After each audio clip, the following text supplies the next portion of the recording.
ومولانا وقائد على ذلك لمن الشاهدين والشاكرين والحمد لله رب العالمين. تمام آباب عقیدت محبت توجہ سے عبادت بشید اللهم صل على محمد وعلى آل محمد كما صليت على إبراهيم وعلى آل إبراهيم إنك حميد مجيد. اللهم بارك على محمد وعلى آل محمد كما باركت على إبراهيم وعلى آل إبراهيم إنك حميد مجيد. انتہائی واجب الاحترام حضرات بزرگان محترم عزیزان ملت برادران اسلام، آج ماہ ذوالحجہ کے 29 تاریخ، کل یا پرسوں سے ماہ محرم کا آغاز ہو جائے گا. ماہ محرم اسلامی سال کا پہلا مہینہ ہے. میں اکثر اس موقع پر عرض کرتا ہوں کہ جہاں ہمیں عیسوی مہینہ، سال، تاریخ یاد ہوتی ہے، وہاں ہمیں اس اسلامی تاریخ کو بھی، مہینے کو بھی یاد رکھنا چاہیے. عموماً یہ ہوتا ہے کہ ہمیں صرف رمضان کا پتہ چلتا ہے، یا ذی الحجہ کا پتہ چلتا ہے، یا ربیع الاول کا پتہ چلتا ہے کہ اس مہینے کے اندر چند ایسے مواقع ہیں کہ دائیں بائیں دیکھ کر ہمیں محسوس ہو جاتا ہے کہ یہ فلاں مہینہ چل رہا ہے. اس کے علاوہ باقی کون سے مہینے ہیں، کون سے ایام ہیں، کیا تاریخ ہے، ہم اس چیز سے لا علم ہوتے ہیں. شرعی مسئلہ پہلے بھی عرض کیا ہے کہ اسلامی تاریخ یاد رکھنا فرض کفایہ ہے. گھر کے اندر کسی ایک بندے کو بھی یاد ہو، پتہ ہو کہ آج فلاں مہینہ اور اس کی فلاں تاریخ ہے، تو سب کی طرف سے ادا ہو جائے گا. اگر نہیں ہے تو اس پر سب گناہ گار ہوتے ہیں. اور یہ عیسوی مہینہ اور تاریخ سے انکار نہیں. ہم اپنے معاملات میں جہاں اس کو رکھتے ہیں ٹھیک ہے، وہ بھی اللہ کا بنایا ہوا مہینہ ہے، لیکن اسلامی سال، اسلامی مہینہ، اسلامی تاریخ، ہماری عبادات اس مہینے کے ساتھ، ان تاریخوں کے ساتھ منسلک ہیں. ذی الحجہ کی 10 تاریخ ہوگی تو بڑی عید ہوگی. اسی طرح رمضان، یکم رمضان سے لے کر 29 تک، 30 تک ہم روزے رکھیں گے. یکم شوال کو ہماری عید ہوتی ہے. تو ہماری عبادات اس کے ساتھ منسلک ہیں، اس لیے ان تاریخوں کو بھی یاد رکھنا چاہیے. ماہ محرم شہادتوں کا مہینہ ہے. اہل بیت رضوان اللہ علیہم اجمعین اور خانوادہ رسول صلی اللہ علیہ وسلم، خصوصاً سیدنا حسین بن علی رضی اللہ عنہما اور ان کا گھرانہ میدان کربلا میں جا کر اپنی قربانی، گھر والوں کی قربانی پیش کرتا ہے. اسلام کی فلاح اور صلاح کے لیے، ہمیشہ کے لیے انہوں نے جو اس بیج کو آپ صلی اللہ علیہ وسلم نے بویا تھا، اپنے خون سے اس کی آبیاری کی اور اپنی سانسوں سے اس کی حفاظت کی، اور آج یہ دین اسلام ہم تک پہنچا ہے. اللہ کروڑوں رحمتیں نازل فرمائے ان کے قبور پر، اور اللہ تعالیٰ کروڑوں درجات بلند فرمائے جنت الفردوس میں ان کے، کہ ان کی قربانیوں سے آج میں اور آپ مسلمان ہیں اور یہ کلمے کی دولت ہم تک پہنچی ہے. اور اسی مہینے کی پہلی تاریخ کو، یکم محرم الحرام، سسر پیغمبر داماد حیدر سیدنا عمر فاروق رضی اللہ تعالیٰ عنہ کا یوم شہادت ہے. آپ رضی اللہ تعالیٰ عنہ خلیفہ دوم ہیں. آپ صلی اللہ علیہ وسلم کے بعد سیدنا صدیق اکبر رضی اللہ تعالیٰ عنہ خلیفہ بنے. اس کے بعد صدیق اکبر رضی اللہ تعالیٰ عنہ کے 2 سال جب مکمل ہوئے اور آپ بیمار ہوئے، تو اپنی زندگی ہی کے اندر سیدنا عمر فاروق رضی اللہ تعالیٰ عنہ کا اعلان فرمایا، اور ان کی وفات کے بعد یہ بالاتفاق مسلمانوں کے دوسرے امیر بنے.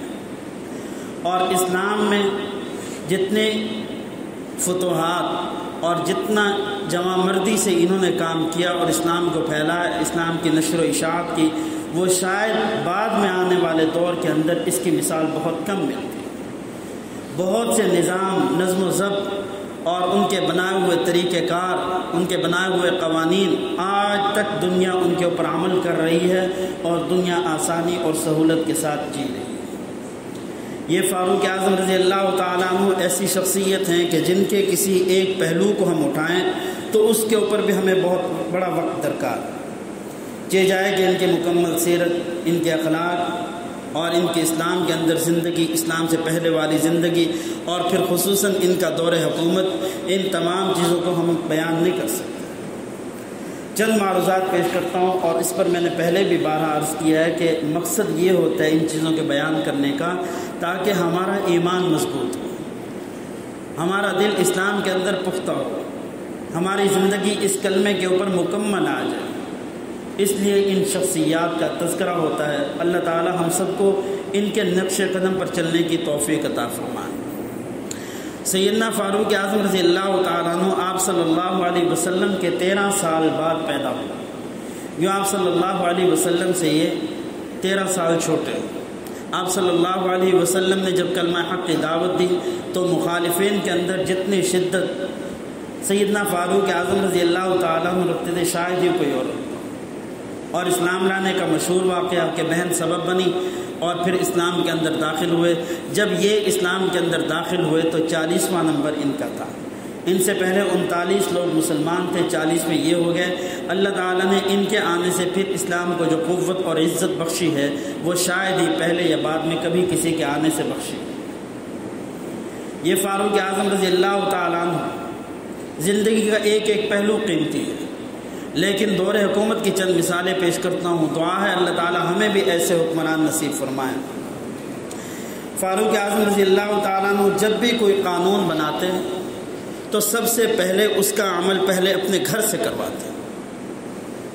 صحابہ کرام رضوان اللہ علیہم اجمعین سے مشورہ ہو جاتا کہ میں یہ چاہتا ہوں، اس کے اندر بہتری کیسے آئے گی؟ مشاورت کے بعد جو چیز طے ہوتی گھر آ کر بتاتے، اور پھر اس کے بعد بتاتے کہ لوگوں کی نظریں اس عمل کے نافذ ہونے کے بعد ایسے تمہارے اوپر ہوں گی جیسے شکاری اپنے شکار کے اوپر نظر رکھتا کہ عمر نے یہ قانون تو بنا دیا، اس کے گھر والے کتنا عمل کرتے ہیں۔ تو اس لیے فرمایا کہ اس کے اندر کسی قسم کی سستی میں برداشت کرنے والا نہیں۔ یہ ہمارے ان حکمرانوں کے لیے نصیحت ہے جو قوانین تو بناتے ہیں لیکن بناتے غریبوں کے لیے، وہ بناتے عوام کے لیے، وہ خود اس کے اوپر عمل پیرا نہیں ہوتے۔ فاروق اعظم رضی اللہ تعالیٰ عنہ گھر والوں کو یہ نصیحت کرتے کہ میں یہ قانون بنا رہا ہوں، لہٰذا سب سے پہلے تم نے اس پر عمل کرنا ہے۔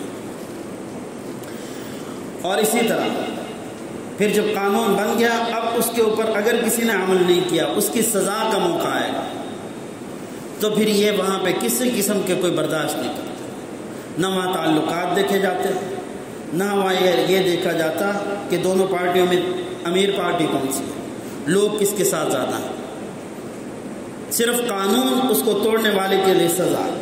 یہ سیدنا عمر فاروق رضی اللہ تعالیٰ عنہ کا اعلان تھا، اور اسی میں وہ اسی لیے کامیاب ہوئے۔ عدل و انصاف کا ان کا چرچا ہوا۔ جیسا سورج عدل و انصاف کا منظر اس دور میں دیکھا گیا، بعد میں نہیں دیکھا گیا۔ خود ان کے بیٹے ابو شہامہ ایک مرتبہ شراب پی، اب وہاں گورنر کو پتہ چلا تو گورنر نے ان کو سزا دی۔ سزا کے لیے ان کو بند کمرے میں لے گئے اور وہاں کوڑے لگائے گئے، اور کوڑوں کے اندر بھی نرمی اختیار کی گئی کہ یہ امیر المؤمنین کا بیٹا ہے، لہٰذا سب کے سامنے نہیں مارے۔ فاروق اعظم رضی اللہ تعالیٰ عنہ کو جب اس چیز کا علم ہوا تو آپ بہت ناراض ہوئے اور بہت پریشان ہوئے، اور پھر انہوں نے گورنر کو بلایا اور ان سے کہا کہ تم نے ایسا کیوں کیا؟ انہوں نے کہا یہ آپ کا بیٹا تھا، میں اس چیز کو دیکھ رہا تھا۔ فرمایا میرے پاس اور کوئی چارہ نہیں ہے سوائے تمہیں معزول کرنے کے کہ تم اس چیز کے اندر قرابت داری دیکھتے ہو۔ اس کو معزول کیا، پھر بیٹے کو بلایا اور اس کے لیے سزا کا انتظام کروایا۔ فرمایا ان کو کوڑے لگائے۔ عبد الرحمن ابن عوف رضی اللہ تعالیٰ عنہ آئے، گھر والوں نے ان کو کہا کہ آپ جا کے کہیں کہ بیٹا اس وقت بیمار ہے، تکلیف میں ہے اور سزا ہو چکی ہے، آپ نے اس کو معزول کر دیا، یہ حکم کافی ہے کہ آئندہ وہ کسی کے ساتھ نرمی نہیں کریں گے۔ فرمایا نہیں، انہوں نے جو سزا دی ہے وہ سزا ہے ہی نہیں۔ سزا تو یہ تھی کہ کھلے چوک کے اندر اس کو سزا دی جاتی تاکہ بعد میں کسی کو، سب کے لیے وہ عبرت بنتا، کسی کو جرأت نہ ہو۔ انہوں نے سزا اس کو بند کمرے میں کیوں دی، پردے کے پیچھے کیوں دی؟ تو انہوں نے کہا چلیں آپ سزا دے دیں، سب کے سامنے دے دیں، چوک میں دے دیں، لیکن مار کے اندر تخفیف کر دیں، بے عزتی ہو جائے گی، مار کے اندر شدت نہیں ہوگی کہ بچہ تکلیف کے اندر ہے۔ خود بیٹا آگے ہوا، اس نے کہا ابا جان میں مر جاؤں گا اس سزا سے۔ فرمایا تمہارے مرنے سے اگر عمر کا عدل و انصاف زندہ رہتا ہے تو یہ میرے لیے سودا سستا ہے، میں اپنے انصاف کو مار کر تمہیں زندہ رکھوں میں نہیں چاہتا۔ چنانچہ اس کو سزا دی، اور کتابوں میں لکھا ہے کہ اسی تکلیف کی وجہ سے پھر ان کی موت واقع۔ یہ فاروق اعظم رضی اللہ عنہ۔ مصر کے گورنر عمرو بن عاص رضی اللہ تعالیٰ صحابی رسول، ان کے بیٹے نے کسی کے ساتھ دوڑ کے اندر حصہ لیا، اور وہ جو مقابلے میں تھا وہ ایک عام شخص تھا۔ چنانچہ یہ شہزادے یہ ہار گئے اور وہ عام شخص جیت گئے۔ تو جب جا کے رکے تو اس نے ایک کوڑا اس کو مارا، چابک جو گھوڑے کو مارتے ہیں وہ اس نے اس کو مارا، اور کہا تمہاری جرت کیسے ہوئی کہ تم گورنر کے بیٹے سے جیت جاؤ؟ بس اتنی سی بات۔ وہ مظلوم بیٹا اپنے باپ کے پاس گیا اور جا کے کہا کہ میں نے اپنے دوست کے ساتھ گورنر کے بیٹے کے ساتھ اس طرح ریس لگائی، میں وہاں جیت گیا، وہ ہار گیا، اس نے پھر مجھے مارا، اور یہ اس کا نشان۔ بیٹے نے باپ نے اسی وقت اس کی تکلیف کو دیکھا، بیٹے کو ساتھ لیا، سیدھا مدینہ منورہ پہنچا، اور عمر فاروق رضی اللہ تعالیٰ عنہ کے دروازے پہ آ گیا۔ پوچھا کیا ہوا، کیسے آنا ہوا؟ فرمایا جی آپ نے جس گورنر کو وہاں پہ مقرر کیا ہے اس کے بیٹے نے میرے بیٹے کو مارا ہے، اور مارنے کی وجہ یہ ہے۔ فاروق اعظم رضی اللہ تعالیٰ عنہ نے فوراً اس کو طلب کیا، گورنر کو بلایا اور کہا کہ اپنے بیٹے کو ساتھ لے کے۔ چنانچہ وہ پہنچے، مسجد نبوی کے اندر دربار لگا، اور پھر اس مظلوم شخص کو کہا گیا کہ جیسے اس نے تجھے مارا تھا اسی طرح اس کو مارو۔ اس شخص نے مارا، اور پھر عمرو بن عاص رضی اللہ تعالیٰ عنہ ان کو بلایا اور کہا کہ ان کا یہ لباس اتار کر ان کو ٹاٹ کا لباس پہنا دو آج کے دن کے لیے۔ لوگوں نے پوچھا کیوں؟ فرمایا یہ باپ ہے، گورنر ہے، اس نے اپنی اولاد کے دل میں یہ ڈالا کیوں ہے کہ تم گورنر کے بیٹے ہو؟ فرمایا ان کو بھی سزا ملنی چاہیے۔ یہ فاروق اعظم رضی اللہ تعالیٰ، اور خود ان کے بیٹے حضرت آصف ایک مرتبہ عراق کے سفر پہ گئے، واپس آئے، ساز و سامان اٹھایا، گھر والوں نے پوچھا کہاں سے لیا، کیوں لیا؟ کہا جی لوگوں نے تحائف دیے، لوگوں نے دیے کہ امیر المؤمنین کا بیٹا عراق آیا ہے لہٰذا ساز و سامان۔ امیر المؤمنین رضی اللہ تعالیٰ عنہ اللہ کروڑوں رحمت نازل فرمایا یہ سب کچھ بیت المال میں جمع کر دو۔ اگر یہ عاصم امیر المؤمنین کا بیٹا نہ ہوتا تو اتنے تحائف لے کے کبھی نہ آتا۔ لوگوں نے دیے ہی اس لیے ہیں کہ یہ امیر المؤمنین کا بیٹا ہے۔ بیٹے نے کہا ابا جی انہوں نے خود دیے ہیں، میں نے کسی سے مانگے نہیں، میں نے کسی کو کہا نہیں۔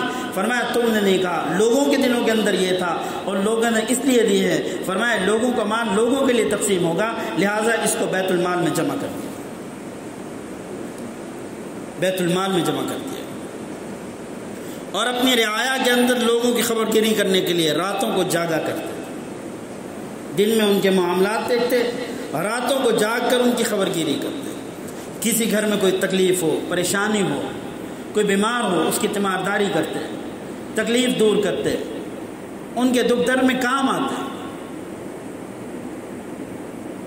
آج وزارتیں لینا اور بڑے عہدے پر آ جانا اور لوگوں کا بڑا بن جانا یہ آسان کام ہے، پہلے دور میں بڑا مشکل کام ہے۔ آج تو غریب عوام نہیں سو سکتی، کہیں گرمی کی وجہ سے، کہیں مسائل کی وجہ سے، کہیں پریشانیوں کی وجہ سے، کہیں بھوک کی وجہ سے، اور یہ بڑے سوتے رہتے ہیں۔ وہ دور تھا کہ جب لوگ، عوام، غریب لوگ وہ سکون سے سویا کرتے تھے اور ان کے بڑے پہرا دیا کرتے تھے۔ خود فاروق اعظم رضی اللہ تعالیٰ عنہ مشہور واقعہ، رات کو گشت کر رہے ہیں، مدینہ سے باہر نکلے ہوئے، ایک خیمہ لگا ہوا ہے چھوٹا سا، اور اندر سے تکلیف کی آواز آ رہی ہے، تو بلایا السلام علیکم، اندر سے جواب آیا وعلیکم السلام۔ آدمی باہر آیا، فرمایا کیا ہوا، رات اتنی گہرے میں سوئے نہیں؟ انہوں نے کہا مسافر، گھر والی کو تکلیف ہے، حمل سے ہے اور وضع حمل کا وقت ہے، اس تکلیف میں ہوں اور میں پریشان ہوں، یہاں میں کسی کو جانتا نہیں ہوں، کوئی دائی کا انتظام نہیں ہو سکتا۔ فرمایا پریشان نہ ہو میرے بھائی، آپ ٹھہرو میں بھی آتا ہوں۔ گھر گئے، گھر والی کو اٹھایا، ام کلثوم رضی اللہ تعالیٰ عنہ، حضرت علی رضی اللہ تعالیٰ عنہ کی یہ صاحبزادی ہے، سیدہ فاطمہ رضی اللہ تعالیٰ عنہ کی صاحبزادی، ان کو اٹھایا، فرمایا اٹھو، جنت کمانے کا وقت آ گیا۔ گھر والوں کو اٹھا رہے ہیں امیر المؤمنین، جنت کمانے کا وقت آیا۔ میں اور آپ سوچیں، کیا ان کے پاس نمازیں نہیں تھیں؟ کیا ان کے پاس روزے نہیں تھے؟ کیا ان کے پاس صدقات نہیں تھے؟ کیا ان کے پاس اور عبادتیں نہیں تھیں؟ ہم سے اچھی تھیں، لیکن اس کے باوجود وہ خدمت کرنا فخر سمجھتے تھے۔ گھر والوں کو اٹھایا، ضروری سامان لیا اور گھر والوں کو وہاں خیمے تک لے کے گئے، گھر والوں کو بتلایا کہ یہ تکلیف ہے۔ وہ گئی اندر اور جا کے بچے کی ولادت ہوئی، یہ باہر بیٹھے ہوئے اس کے ساتھ گفتگو کر رہے ہیں۔ فرمایا کہ سناؤ کیسا دور چل رہا ہے؟ اس نے کہا جی یہاں تو امیر المؤمنین عمر کا دور ہے، سنا ہے بڑا ڈنڈا ہے ان کا، بڑا ترا کام کرتا ہے، بڑے سخت ہیں۔ یہاں میں ہاں ملاتے رہے، کچھ نہیں کہا اس کو۔ جب اندر بچے کی ولادت ہوئی تو اہلیہ نے آواز دی، امیر المؤمنین اپنے دوست کو مبارکباد دیجیے، اللہ نے بیٹے کی نعمت سے نوازا۔ یہ باہر باپ بیٹھا ہوا بجائے خوش ہونے کے یہ اور پریشان ہو گیا، یہ میں نے کس کو کہا ہے کہ عمر بڑا سخت ہے؟ فوراً ہاتھ جوڑ کے کہنے لگا آپ امیر المؤمنین ہیں۔ فرمایا پریشان نہ ہو، امیر المؤمنین بعد میں ہوں، اس وقت تیرا بھائی پہلے ہو۔ اس نے کہا میں نے تو آپ کو ایسے سے کہا ہے۔ فرمایا تم نے دیکھ لیا، یہ اچھا ہے۔ یہ فاروق اعظم رضی اللہ تعالیٰ، مدینہ کے کسی گزرتے ہوئے پانی کے اوپر پل بنا ہوا اور وہ پل کا تھوڑا سا راستہ ٹوٹا ہوا اور وہاں سے گزرتے ہوئے بکری گری اور اس کا پاؤں ٹوٹ گیا۔ فاروق اعظم رضی اللہ تعالیٰ عنہ کو پتہ چلا تو مسجد نبوی میں بیٹھے ہوئے رو رہے ہیں شدت سے۔ علی رضی اللہ تعالیٰ عنہ ہے۔ فرمایا کیا ہوا؟ فرمایا علی فلاں پل ٹوٹا ہوا، وہاں سے راستہ نہیں تھا، بکری گزری اور پاؤں پھنس گیا اور اس کا پاؤں ٹوٹ گیا۔ فرمایا اس میں پریشانی کی کیا بات ہے؟ فرمایا کل قیامت کے دن اگر اللہ نے کہہ دیا تیرے پاس وسائل تھے، پل ٹوٹا ہوا تھا، یہاں ایک میری مخلوق گزرتی ہوئی، یہاں سے ٹانگ ٹوٹ گئی اس کی، اس کو تکلیف ہوئی، عمر اس تکلیف کا مداوع کبھی نہیں پورا کر سکا۔ فرمایا یہ پریشان، اور خود اعلان فرمایا کہ دریائے فرات کے کنارے، اگر دریائے فرات کے کنارے پہ اگر کتا بھی پیاسا مر جاتا ہے تو کل قیامت کے دن عمر سے اس کی پوچھ ہو۔ آج ہمارے حکمرانوں کو ایسا ڈر ہے، ایسا خوف ہے، یہاں تو انسان لاوارث پڑے ہوئے۔ یہ فاروق اعظم رضی اللہ تعالیٰ، اور ایک مرتبہ حرم پاک میں گئے، بیت اللہ شریف، وہاں حوض بنا ہوا تھا جہاں سے لوگ وضو کرتے تھے، وہاں دیکھا مرد و عورت اکٹھے وضو کر رہے ہیں، تو آپ نے اپنا درہ اٹھایا اور جا کے ان کو مارنا شروع کر دیا۔ فرمایا تمہیں کس نے کہا تم ایک ہی حوض پہ اکٹھے وضو کرو؟ ان کو الگ الگ کیا، ان کی باریاں لگائیں کہ پہلے عورتیں کریں گی پھر اس کے بعد مرد آئیں، قانون نافذ ہو گیا۔ اب واپس آئے، نماز پڑھ کے بیٹھے رو رہے ہیں، علی رضی اللہ عنہ ساتھ ہیں۔ فرمایا آپ کیوں رو رہے ہیں؟ فرمایا کہ میں نے بیت اللہ شریف کے اندر جو امن کی جگہ ہے، جہاں کسی کو تکلیف دینا جرم ہے، میں نے یہاں لوگوں کو مارا ہے۔ فرمایا اللہ آپ پر کروڑوں رحمت نازل فرمائے، امیر المؤمنین آپ نے لوگوں کی اصلاح کے لیے یہ عمل کیا ہے، ذاتی دشمنی نہیں اختیار کی۔ اللہ نے جو منع کیا ہے وہ دشمنی کی وجہ سے منع کیا۔ فرمایا آپ نے تو لوگوں کی اصلاح کے لیے یہ عمل کیا۔ فرمایا نہیں، مجھے ڈر ہے کل قیامت کے دن۔ پھر وہی درہ اٹھایا، نماز کے بعد اعلان کیا کہ جس کو میں نے مارا ہے اس نے آ کے مجھ سے بدلہ لینا ہو ابھی لے لے، کل قیامت کے دن مجھے نہ پکڑے۔ یہ فاروق اعظم رضی اللہ تعالیٰ، ایسے حکمران شاید اب دوبارہ آئیں، شاید دوبارہ ملیں۔ اور آج کے ہمارے حکمران وہ عوام کے ساتھ کیا کرتے ہیں، کوئی چھپی ہوئی بات نہیں۔ دعا کریں اللہ تعالیٰ ہمیں بھی ایسے حکمران نصیب فرمائیں۔ وآخر دعوانا الحمدللہ رب العالمین۔